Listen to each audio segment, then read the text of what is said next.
Okay, remind me to put like the tag of this video that there's actually an Avengers spoiler in a Game of Thrones spoiler episode. Yeah, so just a heads up. I'm kind of disappointed. That's my biggest disappointment from this. It was a fun episode, but it's like when you take a step back and look at it. When you look at it from an objective and strategic point of view, it's like, yeah, they could have made better decisions to limit the casualties. Yeah.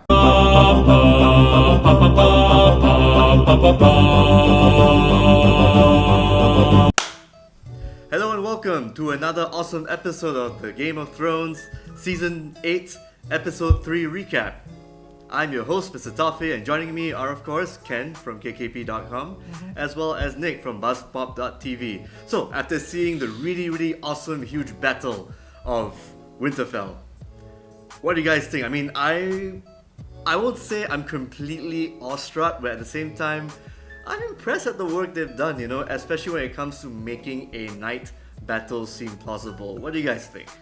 Honestly, I'm quite underwhelmed. Oh, underwhelmed. Not overwhelmed, not whelmed, but underwhelmed. I felt not enough major characters died, number one. And number two, I fear for the end. I fear for the 6th episode that it might not be as satisfying an ending. Because, that episode felt a little bit too fan-servicey. Yeah, I guess a lot of people are, the basic is seven seasons before this is working up towards this episode. To this big bad battle, and then maybe it kind of didn't hit that high expectations that we wanted, because, come on, I mean, as viewers, we are spoiled. Yeah. Just a week ago, we saw Endgame, and then just within a span of a week, we get this.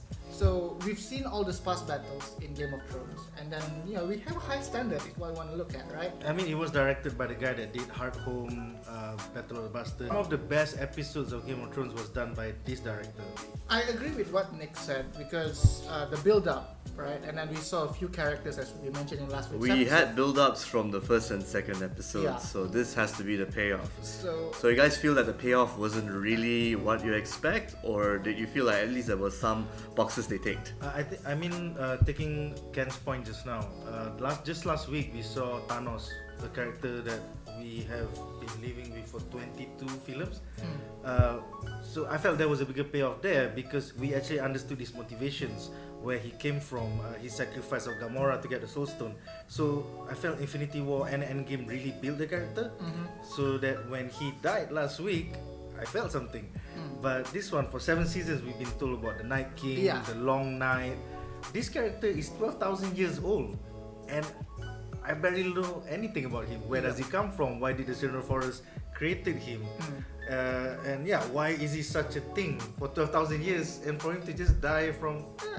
and if I may add, it's not about empathizing on the bad guy. It has nothing to do with that, but it's about, you need to know their motivations to understand why they are in that position. And like what Nick said, it's payoff, and it's like they build you up, and with and then it just pass up with a whimper, because he didn't even mutter a single word. There's no line. Yeah, there's no line. It's all about seasons, no line. It's all about theories and assumptions from the books. From the books, like us on Twitter, and as well as those on YouTube who make countless videos theorizing. Well, is he a Targaryen? Is he actually Brandon Stark? Why does he need babies from Craster's Keep? What is his endgame? A good thing that I realized when he was, he get bathed in fire from Dany, right? Oh, Dracarys, Dracarys, and then he stayed there, and he's a Targaryen. Yeah, maybe like... I think that's his whole theory, where basically it's more like showing, don't telling. Like, the less you know about the bad guy, the more scared you are of him. People don't realize that this guy, he raised the dead pretty well. But maybe he sent the hordes pretty well. Maybe that's a sign of good storytelling. I give you all these clues. I fuck around with your head. At the end of the day, he's just a bad guy who just wants to kill Bran. Yeah, so that's why I felt it was ultimately underwhelming, because I barely know this guy, and he's been said as the boogeyman for like 7 the force seasons. For the force of nature, Yeah, it really felt like this was Snow. Snow just died in 2 episodes. That's it. In retrospect, like... in retrospect, perhaps they could have used episode 2 of season 8 to look into the history of the Night King. Maybe one episode dedicated to like this random person ends up becoming the Night King in the end. Like you can't tell me that the answer lies in the Game of Thrones prequel series, which is coming from HBO in 2020. Yeah, Like, you kind of so need I to have sort. look forward to something in the future. Yeah, you need to sort that problem like within your current show right Correct. now. That would be very sly of HBO to do that. Or maybe read the books. Yeah. Which isn't finished yet, by the way. Yeah. You know, it's like- So we've got a force of nature kind of villain who felt a bit underwhelming because again, a lot of build up to this guy who can he's just there for the sake of being evil or just destroying things. He's built to be like a force of nature, Like a perfect MacGuffin. and then he just died to a prick, like from a No, Valerian I steel. actually don't mind the surprise ending how he right there died? of how he Okay. died, but Okay. I see your logic there where basically like this is a villain that's not built to be the ones like Darth Vader. They're just built Yeah, like or Thanos or just that. Palpatine. Yeah. This is a different kind of villain, but maybe some people don't like him so much. But at the same time, you saw the shit he's pulled off, right? I mean, from the last season and the season before that, with the zombies coming in through the wall and stuff and everything. So Yeah. again, it's more like the show don't tell kind of approach about. You know, like how Sauron was in the Lord of the Rings. I mean, you know a little bit of the history, This is exactly but at the same like time, Sauron, it's like yeah. the force of nature of evil. You know, Yeah. seeping through this particular universe, this particular game world, this particular fantasy world. You know, with enemies coming in and they're just there because they want to wipe the slate clean of humanity of sorts. I know it's not a compelling villain, but at the same time, it's a villain. Like even with Sauron, right? Sucks. You had lieutenants that you could root for, like the Uruk-hai guy, Yeah, Saruman. So you had people you could root for. Like this Or one, hate, you know. Or hate, yeah. This one is like even his lieutenants are nameless, so you could. And they all look the same.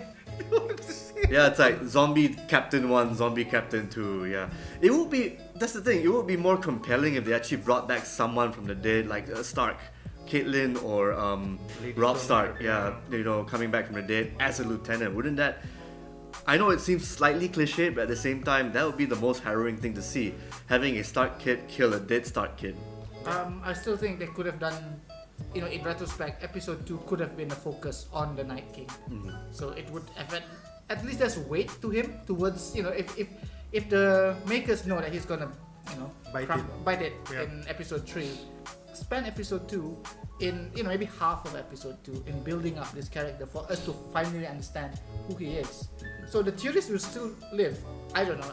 I doubt they're gonna delve into the backstory of a dead guy in episodes 4, 5, and 6. It's not. So I thought it's like a missed opportunity. So what do you guys Back thought about how dark or how harrowing the fight can be? Like, you guys played a bunch of strategy games more than I ever have. So what do you guys think about, like, from the layout to the shots to everything else? The way I think about it is divided into 3 acts. The first act is basically the outer battle, so the ones with the cavalry The and the field foot battle. soldiers. Yeah, the field battle. And then the second act was when they went indoors. Yeah. And the final act. CQB. Yeah, and the final act was basically the Godswood. Yeah. Let's say the Godswood and the Crypts. So that's how I would think of the episode. And if you want to start with the first act, Okay. I thought We're gonna have to go to the bad anyway eventually. So So it's the setup. I mean, we've played. I don't know. Our viewers probably even played their own versions of strategy games and whatever. like Total War, your StarCraft, yeah, especially Empire Total War. War, Yeah. which is probably the most closest realistic, a representation of how wars happen. So I don't know. Danny and John might have a big army and all the experience in war, but they never learn from anything They did because I don't know. If you're in a defensive position and then you send your cavalry first. instead of your footmen. Instead of your footmen, so I don't know. And then I was chatting with Nick earlier, and then about the arrangement of Yeah. the barriers, the arrangement of the soldiers, because we thought, we could have done better. We would have put them in a different position. Yeah. You think with the many wars they actually fought, they were actually again would know any better, especially Battle of the Bastards, but obviously John does not know much Nah. about fighting in the end. Yeah. The first question is why didn't you use the dragons to clear the fog of war? Yeah. That's question number 1. Question number 2 is why do you send the cavalry into the fog of war without knowing what you're fighting? Yes. Question number 3 is why do you have the Unsullied in front of the moat for them to die before they turn on the moat into Yeah. a lake of fire? I thought they had so many. Yeah, it's strange. They It's had strange. so many devices and opportunity to whittle down the army because these are not living beings. They are Yeah. mindless and they just charge at you. So you want to whittle them down as much as you can. Without wasting your resources. Exactly, because they have finite resources. Undead. Yeah, You know, and it's you like- have limited resources and you're on the defensive. So, if it was me, I would send out the dragons. Be damned about saving Bran. I mean, sometimes and then just light it up so And that we just- can see. you know that the fire actually becomes a natural barrier to them. You can funnel them. They never thought of it. It's just, come on. Yeah. It's quite disappointing. I mean, I expected to see a bit more tactical nuance Yeah. in this battle because they have all the resources and time to be prepared. And you know, episode 2 was spent on what? Showing all the defenses, how things are at, and the fact that they said, "Oh, Brienne is on the left flank," so it doesn't even matter because we thought something big is gonna happen. But Yeah. nothing. Yeah. What is it? It's so. I mean, like I was surprised when Melisandre came. So at the beginning it was all dark, and then one figure comes up, and then Yeah. suddenly it's Melisandre as a Deus Ex Machina lighting up all the Dothraki It sword. was a badass scene. I have to give it to her. It was, but where has she been? Like you asked that question last episode. Where has she been? Like Question: how the fuck did she got through the zombies. to that? Because she didn't come from the side. She came Directly from the directly zombies. from the front. The last time we saw her, she was at Dragonstone after Jon was in Dragonstone in season 7. So I don't know. I thought it was a good addition, you know, to show it. But I think the inclusion of Melisandre it felt like last minute. It just want to create fear where your Dothraki are just purely useless, man. I thought there were 100,000 of them. You send the Dothraki into this fog of war that you don't see, and then all their lights go out. But as they were running to the army, the ballistas and the trebuchets were like Yeah. sending great balls of fire into their own army. It's like I mean, they would be used better if they actually waited together with the main bulk of the army. You know, they actually, you know, would be able to give more fighting power. There. yeah. So, and the archers only came after the zombies are right in front of the door. Yeah. Where in the past, if you played again strategy, you used your archers to whittle down the enemies from a As distance. they are coming, yeah. Yeah. Why they had no? Like you do a rain of arrows. Again, it's a disappointment from the strategic point of view. Yeah. So, but then again, I might say, it's done on purpose because it's literally the darkest episode. Because you can't see Like shit. literally the Literally, darkest yeah. episode. So they don't want you to see things, and you know, if you put all those strategic things that we suggested, it might be good for television or unable to. Or cover. just reviewing. I mean, the director of photography and the director did say that they went for a thematic kind of view, Or like a naturalistic lighting. yeah, black and blue for the first act. Yeah. Second act was red and black, was it? Red when the trenches were red was the main thing Yep, for yep. second act. And then the third was red. red and blue. Okay, okay. When you're Fire back and in ice. The, yeah, Fire when and you're back ice. in the Godswood Yep. and it was snowing, but you still had the fire from the trenches.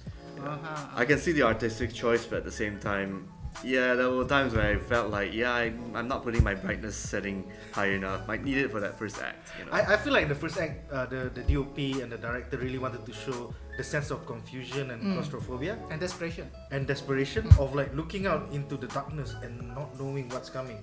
And the one thing that I liked from the first act was how the whites or the zombies were represented as a sprawling wave or mass of just rotting flesh. That's like, how do you fight that kind of shit? You know, when they eventually came, right?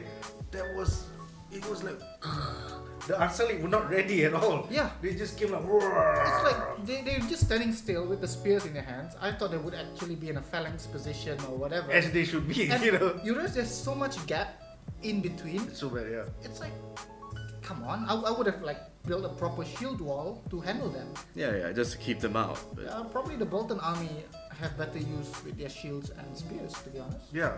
So, point of view of like the first act, it's like everything you shouldn't do in a war. you did that. Yeah, they did it. Yes. They never bothered about tactics, you know. Then he just like, screw this. I'm gonna light them up, and she's not even doing a good job. Yeah. There was a wide shot of the battlefield, and you probably saw what? 3 lines of fire. 3 lines of fire. When I thought You have 2 dragons. you have 2 freaking dragons, and you could have done it more strategic, right? Yeah. The flyby. So I don't know. So when they yelled fall back, that was pretty sad. You know, fall back, and then that's the beginning of Act 2 when they all started going into Winterfell Yep. to guard themselves. Yeah. I thought I couldn't see much of that as well. I mean, everyone's everywhere. here's my only question every time I see these kind of battles, right? You can't tell one guy from the other. Yeah. And how do you tell that's my enemy, that's a living guy, that's a white in that commotion? Correct. Depends on the sound they make. If they do a sound, I guess that's a white, I right? don't know, because the whites also hold weapons. They Yeah. don't just It charge. was super hard to follow. I mean, this is the same guy that directed Hardcore and Battle of the Bastards, which was way more epic and way more I feel- easier to follow. I agree. Yeah, so There are phases in that. There Yeah. are phases in this one, but it's so muddled. But then again, maybe the theme is to make it as confusing As darkly, as Yeah. very desperate, as very harrowing as possible. and I felt Ramin Djawadi, the composer, also got to play his inner Hans Zimmer. There was a few background music which felt like Hans Zimmer, like Inception-y or All right, the Blairs and stuff. That was when the Night King Yeah. army started doing stuff. You know, yeah, you could- that was like. In fact, the music actually helped a lot to actually let me know which are the bad parts, because again, that's what good music is supposed to be for these Yeah, fights. definitely. Like, okay, I can see what's going on most of the time, but at the same time, okay, I know they're losing because Ramin Djawadi's doing his Night King theme. My main question 25 minutes in is, what the fuck is up with Dragon Glass? Yeah. This is something they've been building for like 2 episodes. Yeah. And you see varying effects of Dragon Glass. Like in previous seasons, there would be like an ashing effect, like if you ever remember Buffy the Vampire Yes. Slayer. It's like right? Yeah, it just sprawl, it just But like in shatters. this one, they didn't shatter at all. The whites didn't shatter. So is it only White Walkers that would shatter? That means whites wouldn't have that same effect. Although when you saw Lyanna Mormont, Yeah, it just fell. but that white did shatter. Yeah, Oh, it did Okay, shatter. okay. So for that- most Varying effects, like, I yeah, guess. for most like, of the battle, like you saw people on the ramparts, they didn't shatter any of the whites. But for the bigger ones, like the Night King or the Zombie Giant, I don't they think shattered. HBO has that big of a budget, considering they spent it on everything else. So maybe you're like, oh, we're having selective shattering. There's so- too much so- shattering budget. You know? Yeah, yeah. The fact is, it's again coming to strategy, right? The way they now we're gonna light up the Line up the trench, man the walls here. Normally you do that if you want to catch your enemy by surprise, Yeah. and most of the time your enemies are with conscience, human beings. You want to Yeah, scare you them. can actually catch a dead person as a With this, surprise. that people, why don't you just do it from the start? Why would you want to sacrifice all these needless lives? I mean, like you're basically opening a buffet for them to come to you. You're not defending yourself properly. And that doesn't pay off for them well later in the second act. Yeah. I was questioning earlier as well. Like, why the hell are the Ansarlid in front of the fucking trench? Shouldn't they be behind the trench so that whatever comes through the trench they can poke? Yeah. It's like No, they're fighting like they're wildlings. and They're even fighting though like they're Expendables, pretty much. It's crazy, man. It's just what were they thinking? I mean, they put 55 knights into this, but Here's the thing, yeah. Here's the thing. You have long spears. yeah, What's the reason for a long spear? It's to keep range. it's for Range attack. And you just wait for them to come to you. What's the logic there? You basically spear infantry, Yeah. and it's all about keeping them in a distance to stop them from actually engaging in hand-to-hand combat. And you don't even see formation with Brienne and her squad. They were just Like, charge! Yeah, Oh, like- hold Yeah, your position. hold your position. they were just Yeah. clumped together. There's no strategy or whatever. It's just like, you know what, they come, just whack them down. Yeah, like even if we say that Jon Snow doesn't know how to strategize, he had the wealth of knowledge. Like Jaime Lannister was there, Brienne was there. So many other knights that have fought so many other wars, especially the Kingslayer. He's fought under 3 kings. He should know something. He should know something. It's like And okay, there's a part when we were inside the crypts when Tyrion said things would have been different if I was up there. We see things that people don't. yeah. Maybe that's the movie, or maybe that's the show directors, whatever way of saying that is why it's happening, because no one is actually taking hold. If you realize there's no one actually making the calls. Yeah, it's pretty sad. Yeah, people who actually have to stick to the strategy, which is Dany and Jon, they're the first ones to be like, fuck this, I'm just gonna do whatever I want. Yeah, fly around in my dragons. Yeah, there's no actual general on the field, you realize. Which is pretty sad. Which is pretty sad, considering you have all your major characters there. Like even the Dothraki, there was Dothraki generals. The Unsullied are like battle worn. They fought so many battles. Yeah. But nobody's leading them. And the funny thing is, okay, your hero characters are at the vanguard, when in typical they are at the back strategizing shit. You're sending Jorah Mormont into that. Yeah. What the fuck? The man? first line of Into attackers. the first of Yeah. attackers. And I don't know what happened to Ghost. Ghost came back. Ghost came back. Oh, okay, I did not didn't- spot I that, did not yeah. spot that. And if you look at next week's episode, Ah. Ghost was in the preview. So Okay, that's Okay. good. Okay, so he's safe. He's safe. Alright, right. Alright. Ghost lives. Put a caption right there at the top. Alright, cool. So yeah, besides the shit that happens outside, once we start going into Act 2, you start seeing claustrophobia and despondency set in. Yep. Especially like you can see Clegane. He just refused to fight. He's Yeah. just like, Like, I don't want to fight. this is death. You How do you cannot fight death? Yeah, how do Yeah. you fight death? I'm like, wow. But Ask Arya, and then she was on the roof coming down and stuff. So actually, it is a character up for Clegane. Maybe that's just for his moment. We should have. They didn't put it. We didn't see anything in episode 2, so they just brought it to episode 3. So Yeah, that's yeah, what they did. Oh, that was actually one of the highlights for me because I felt that actually captured the horror aspect of of what zombies can do. They are numerous. They can smell fear, and I guess they can track movement and shit lah. I guess. So seeing Arya using her wiles and cunning to actually get around, and eventually getting chased by the zombies because that's how these things are. Yeah, it just ended up alright lah. It's a pretty cool scene in the sense just for the second I read a act. funny tweet yesterday saying that book that Arya threw did more work than Dany. That is true. That in is true. episode 3, because with all the devices she's given, she's got the biggest dragon on the battlefield and it's wasted. So Two of them, in fact. Two yeah, dragons. so I don't know, and then she's got the balls to go, we won the war in the preview episode 4. No, you didn't. I gotta say, I really enjoyed Act 2 way more than Act 1 because Act 1 had so many military blunders, but Act 2 was about like a survival horror. Survival It horror felt like aspect. Resident Evil in the sense, right? Yeah, You're for opening sure. doors, you're making sure there's no zombies before you go to. Yep. Yeah, It's yeah. quite sad to see, like what I predicted last week, right? Beric to go Very away. Dondarrion, yeah. But then again, I think that's even Melisandre said it. He He brought served his purpose, yeah. he served his purpose after 19 deaths. Yeah, so, the 20th one actually 20th counted. one. So, so okay. I mean, I get it. But it's a noble death. I think I kind of saw it coming, lah. Yeah, I mean Taurus of Mir isn't around anymore. Yeah. And he did the expendable shit last season already. And Melisandre could have brought him up, but she don't care. Well, Yeah, I think her work would be done after this fight anyway. Yeah, Whatever yeah. she has to do. she was cold. I would have you know what? If you can bring him up because you could use all the hands you can get. yeah, because they did get into the chapel when they met Melisandre with a bloody, Beric. Yeah. She could have just like la la la la. yeah, like. But okay, that's how they want to do it. But it's a good throwback about her talking to Arya, blue eyes, green eyes. I like that line. That's one of my favorite lines actually. One of my quotes, top 5. What do we say to death? Not today.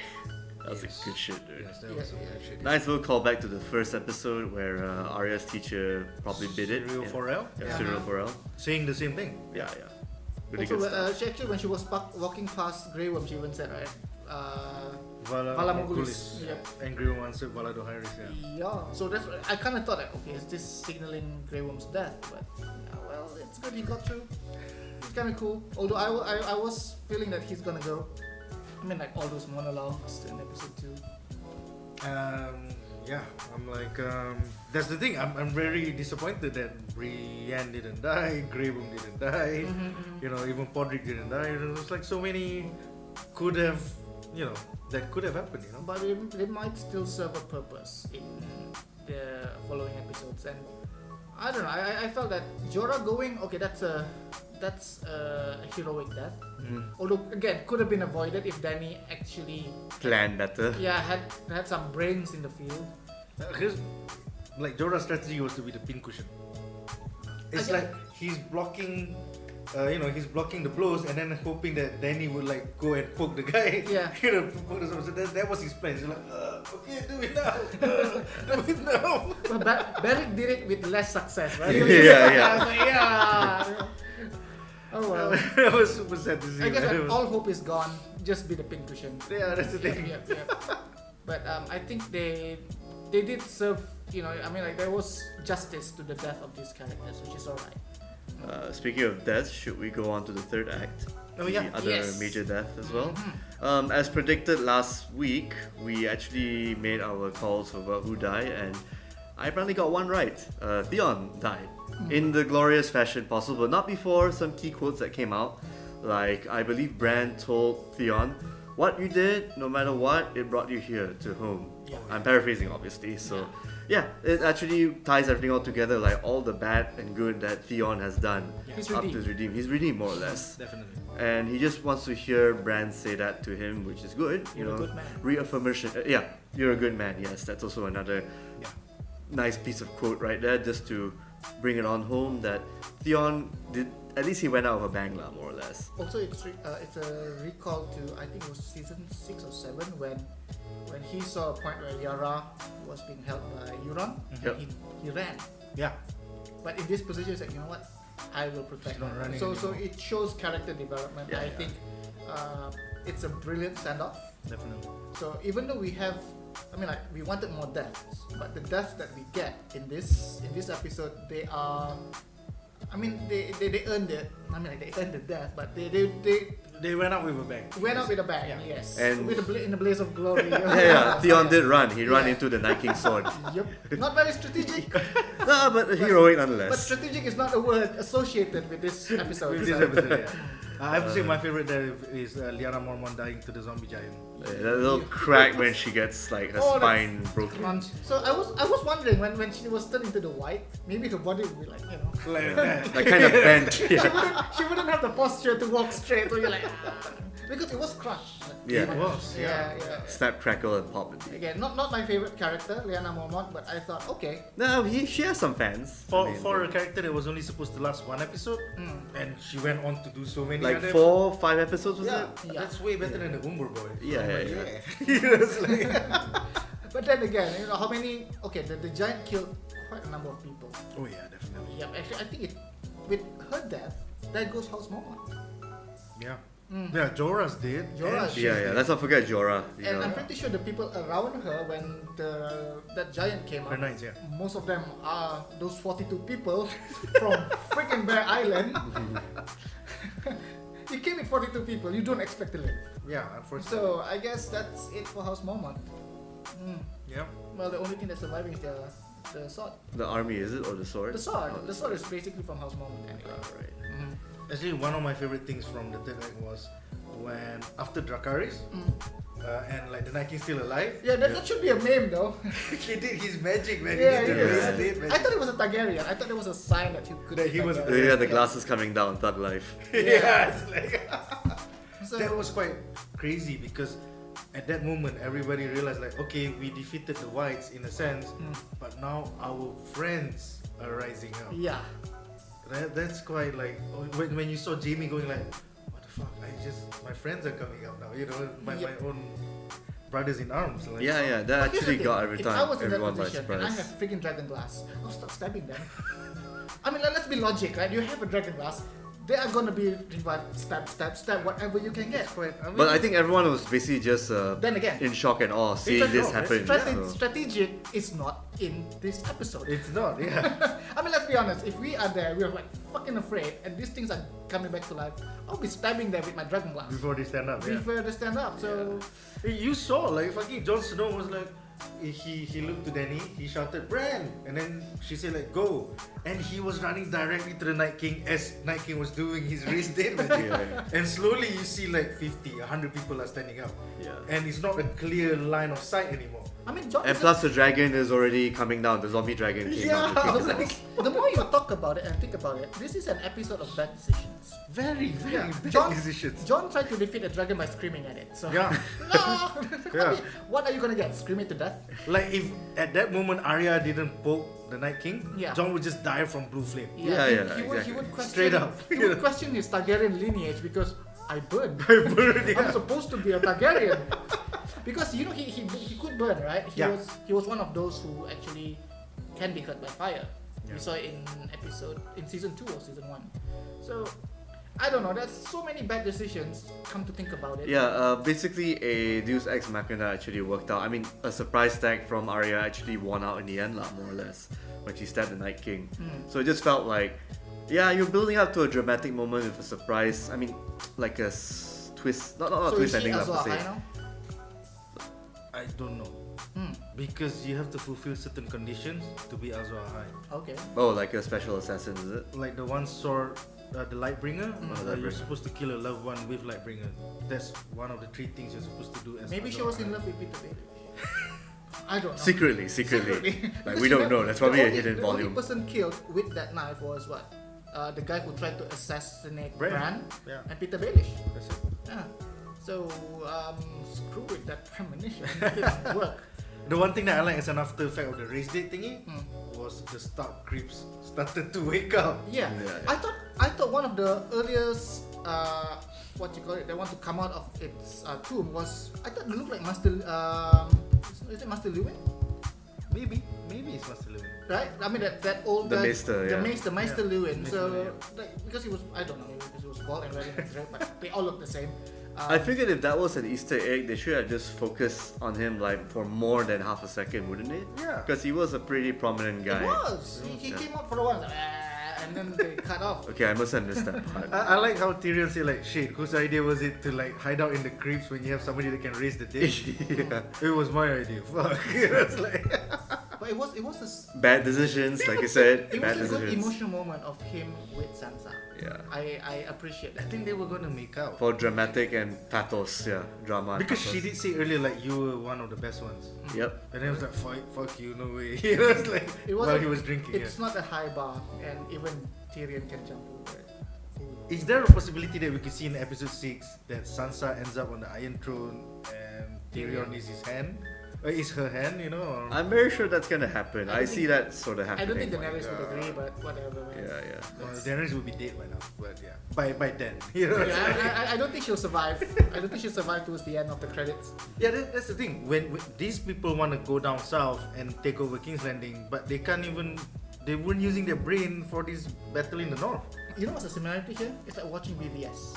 You know, it's an awesome battle, but you have to leave your brain at Yeah, the door because yeah. a lot of things don't make sense. A Yeah. lot of characters making stupid decisions that. Why would you make the Kryptonian stuff and then just throw it in water? Yeah, what's up with that? You You could, know? you could have Just been. so Amy Adams can go swimming for that water and then shout, I'm gonna die, and then Superman's gonna. Oh, no, don't open up that can of worms. Yes, I just did. Yeah.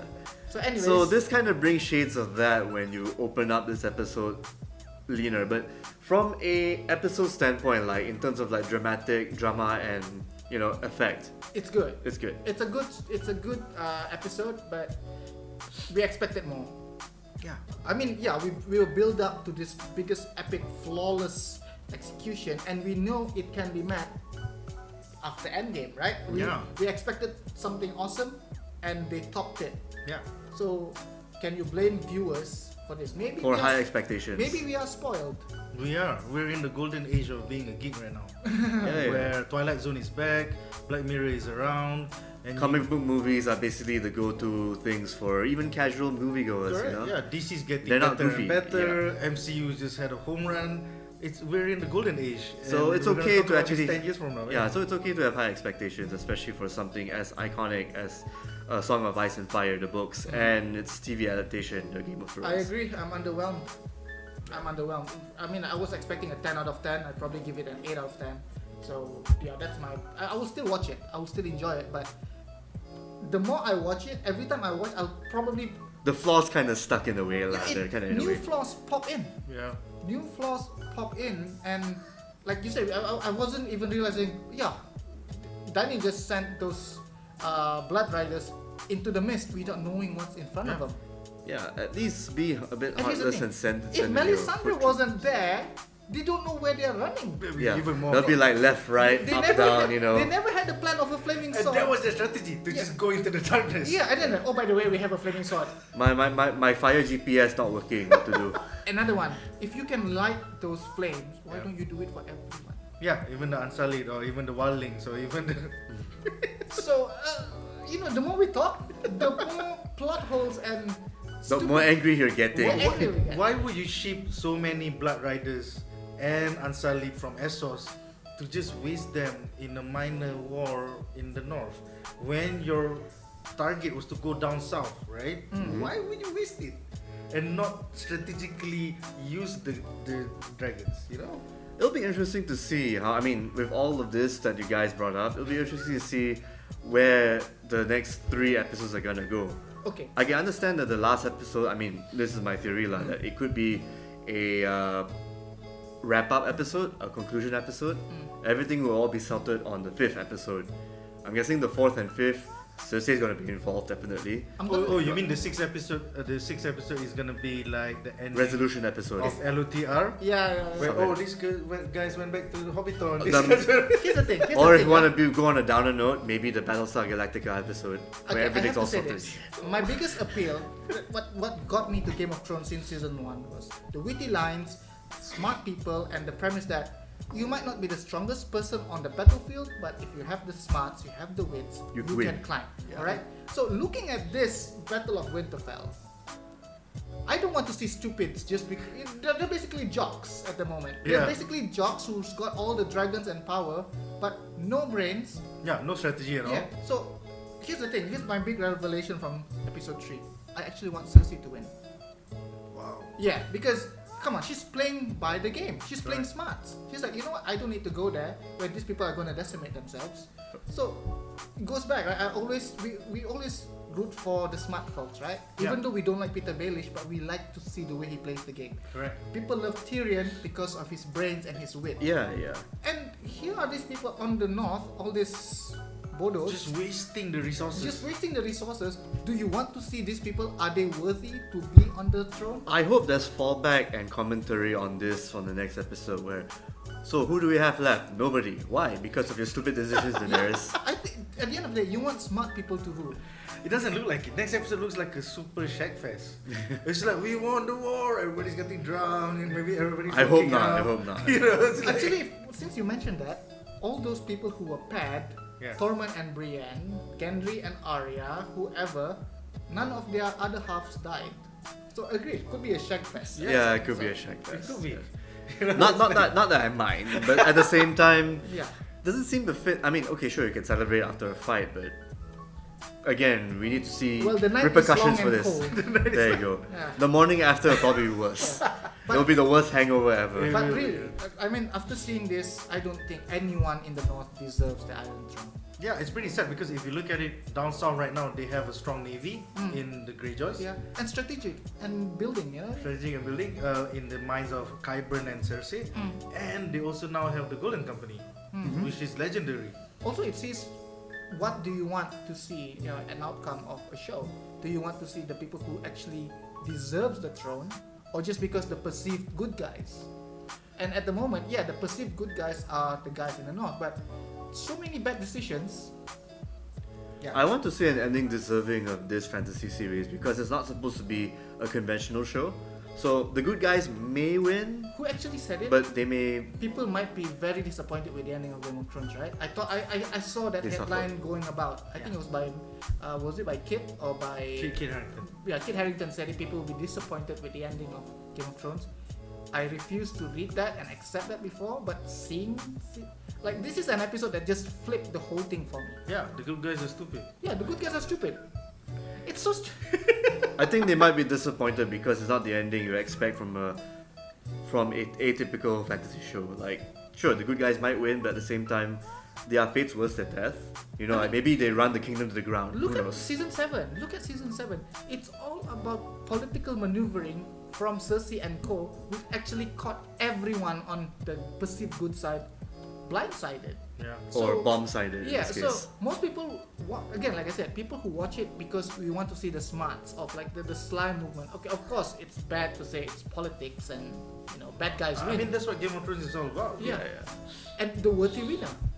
And George R. R. Martin made his name by sliding left when you think he's gonna slide right. Subverting expectations. Yeah, so that's why Ned died in episode 7. That's why the red wedding happened. That's why the purple wedding happened. So that's why I was underwhelmed because ultimately this wasn't written by George R. R. Martin. This was actually This is outside fan the books. fiction by Benioff and Weiss. Yeah, I'm D.B. Weiss and the other guy I forgot. And David Benioff. Yeah, thank you. as someone take out my brain and just watch it for the fun or for the action, awesome.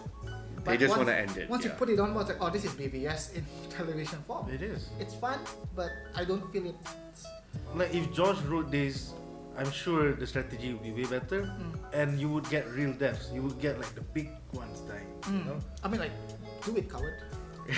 Do it, coward. Like, kill someone that's worthy of like 3 more episodes. Hopefully something major happens.